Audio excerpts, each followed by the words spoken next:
کاشف کی نظریں مجھ پر تھیں۔ اس کی نظروں میں اتنی بے باکی تھی کہ مجھے اپنے کپڑوں میں بھی کمی محسوس ہونے لگی۔ وہ 22 سال کا ایک پرکشش لڑکا جینز شرٹ پہنے مسلسل مجھے گھور رہا تھا۔ تقریب کے دوران جب مہمانوں کو چائے پیش کرنے کے لیے میں ایک کونے میں گئی تو کاشف میرے بالکل پیچھے کھڑا ہو گیا۔ وہاں پر کوئی بھی نہیں تھا۔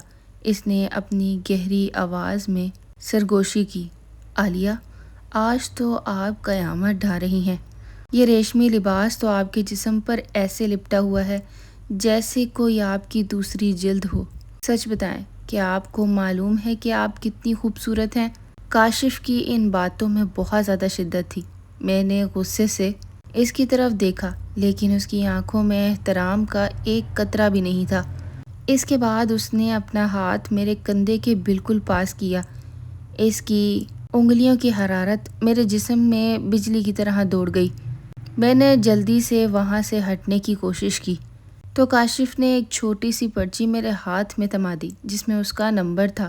میں نے گھر آ کر وہ پرچی پھینکنے کی کوشش کی لیکن میرا دل، جو کہ میرے ہی قابو میں نہیں تھا، میری تنہائی نے مجھے مجبور کر دیا تھا۔ میں نے اس کا نمبر اپنے پاس سیو کر لیا۔ میں ہوں عالیہ، جس کا شوہر ملک سے باہر رہتا ہے۔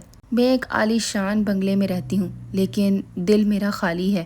سچ تو یہ ہے کہ میری زندگی دولت اور آسائشوں سے بھری ہوئی ہے مگر میرا اپنا شوہر پچھلے 3 سال سے بیرون ملک میں ہے۔ وہ کبھی کبھار پیسے بھیج دیتا ہے، فون پہ ہیلو ہائی کر لیتا ہے، لیکن اسے میری خواہشات اور میری وجود کی تڑپ کے بارے میں کچھ بھی خبر نہیں ہے۔ میں اس بڑے سے بنگلے میں، جو کہ بہت ہی خوبصورت ہے، قیدیوں کی طرح زندگی گزار رہی ہوں۔ میں نے کاشف کا نمبر سیو تو کر لیا تھا لیکن میں نے اسے کبھی میسج کرنے کی کوشش نہیں کی۔ نہ جانے کاشف نے میرا نمبر کہاں سے لیا تھا۔ اس نے مجھے خود ہی میسج کرنے شروع کر دیے۔ وہ مجھ سے میرے بارے میں پوچھنے لگا۔ میں نے پہلے تو اس کے میسیجز کو اگنور کیا لیکن پھر میں کب تک یہ سب کچھ کر سکتی تھی۔ آخر میں نے اس کے میسیجز کا جواب دیا اور جس دن میں نے اس کے میسیجز کا جواب دیا اس دن میرے سکون کا تو جیسے جنازہ نکل گیا ہو، کیونکہ جواب دینے کے بعد اس کے میسیجز پہ میسیجز آنے لگے۔ وہ مجھ سے میرے لباس کے بارے میں پوچھتا۔ وہ مجھ سے ایسی باتیں کرنے لگا جو کہ میرے شوہر نے شاید مجھ سے 3 سالوں میں نہیں کی ہوگی۔ مجھے ایسا محسوس ہونے لگا کہ وہ میری تنہائی کا فائدہ اٹھانا چاہتا ہے۔ سچ تو یہ ہے کہ میں خود بھی اس تنہائی کو ختم کرنا چاہتی تھی۔ وہ مجھے ڈیلی میسیجز کرنے لگا۔ میرے شوہر سے بات چیت کم ہونے لگ گئی۔ اب میں کاشف سے باتیں کرتی تھی۔ اس کی باتوں میں ایک عجیب سی اپناہیت تھی۔ وہ ہر روز مجھے میسج کرتا، صبح میں گڈ مارننگ کا، اس کے بعد آپ نے ناشتہ کیا، آپ نے یہ کھایا، آپ نے وہ کیا۔ مجھے میری تنہائی اب ختم ہوتی نظر آ رہی تھی۔ اب مجھے بھی کاشف کو میسیجز کرنے میں مزہ آنے لگا تھا۔ وہ جب بھی میسج کرتا تو میں اس کے میسج کا فوراً جواب دیتی۔ ایک دن اس نے مجھے پہلی بار کال کی تھی۔ جب میں نے اس کی کال اٹھائی تو اس کی وہ مردانہ آواز مجھے اندر ہی اندر بے چین کرنے لگی۔ اس طرح ہماری باتوں کا سلسلہ شروع ہوا۔ آج رات جب میں بیڈ پر لیٹی ہوئی تھی اور اس کی کال آئی تو اس نے کہا، عالیہ، کیا تم بیڈ پر لیٹ کر صرف اپنے بارے میں سوچ رہی ہو؟ مگر میں تو تمہارے بارے میں سوچ رہا ہوں۔ اس کی باتیں ایسی ہوتی تھیں کہ میرے دل کو بھا جاتی تھیں۔ نہ جانے کیوں میں بے ساختہ اس کی باتوں پہ ہنس دیتی تھی۔ مجھے کاشف کے ساتھ باتوں میں مزہ آنے لگا تھا۔ میں نے اسے کئی بار روکنے کی کوشش کی تھی لیکن وہ ہنستا کہ آپ اتنا ڈرتی کیوں ہیں مجھ سے؟ آخر میں آپ کی تنہائی ہی تو ختم کر رہا ہوں۔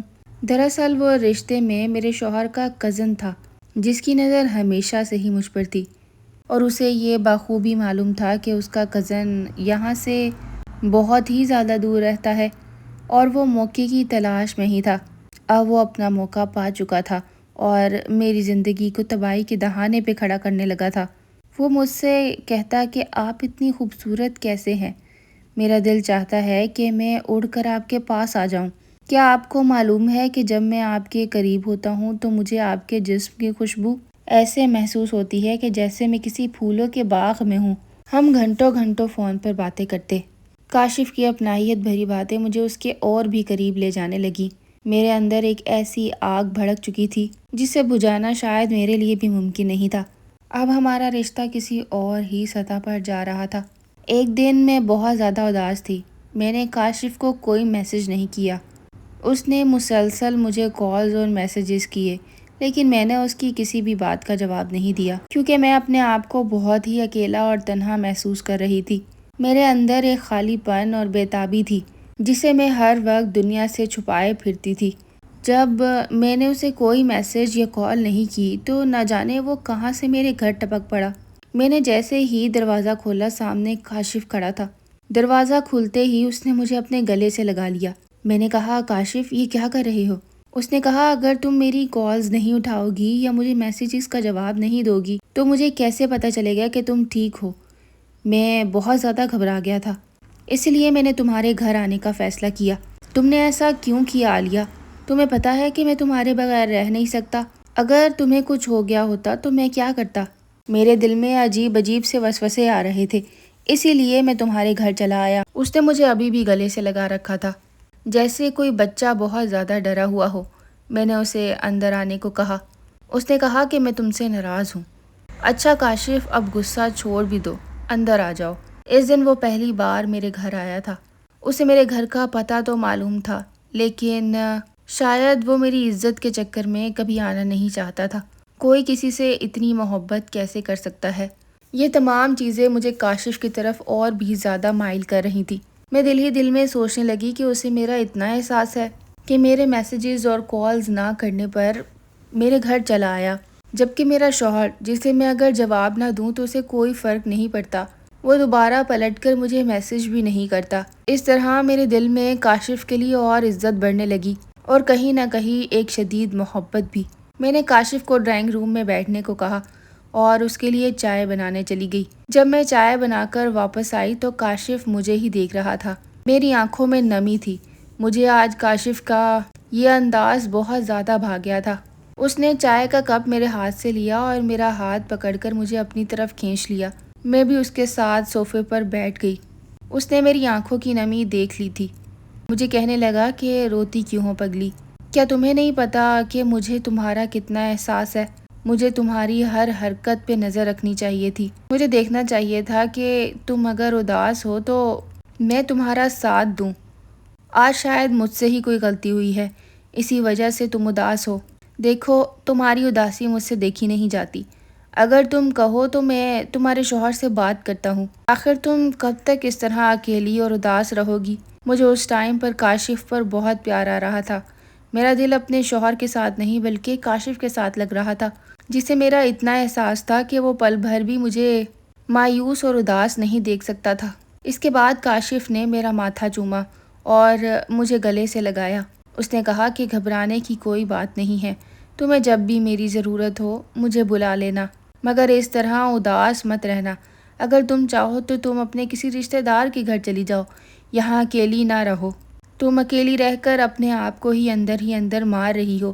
میں نے تمہارا اکیلا پن دور کرنے کے لیے ہی تو تم سے بات کی تھی، ورنہ میرا ایسا کوئی ارادہ نہیں تھا۔ کاشف کی یہ باتیں اتنی خوبصورت تھیں کہ میں نے دل میں فیصلہ کیا کہ اب میں کبھی بھی کاشف کے میسیجز کو اگنور نہیں کروں گی اور ہمیشہ ہی اس سے بات کروں گی۔ ہم آج بھی بات کرتے ہیں اور کاشف آج بھی میری تنہائی اسی طرح مٹاتا ہے جس دن پہلے دن مٹائی تھی۔ ہمارا ایک انوکھا سا رشتہ ہے۔ ہم اس رشتے کو کیا نام دیں ہمیں خود بھی نہیں پتا، مگر جو بھی ہے بہت خوبصورت ہے۔ زندگی میں کبھی کبھی کچھ رشتے ایسے ہی بن جاتے ہیں، لیکن وہ رشتے پھر کبھی بھی ختم نہیں ہوتے۔ کاشف اور میرا رشتہ بھی کچھ ایسا ہی ہے۔ یہ کہانی محض انٹرٹینمنٹ کے لیے بنائی گئی ہے۔ اگر آپ لوگوں کو کہانی ذرا بھی پسند آئی ہو تو چینل کو سبسکرائب کریں اور ویڈیو کو لائک بھی کریں، اور کوئی اچھا سا کامنٹ کرنا تو بنتا ہی ہے۔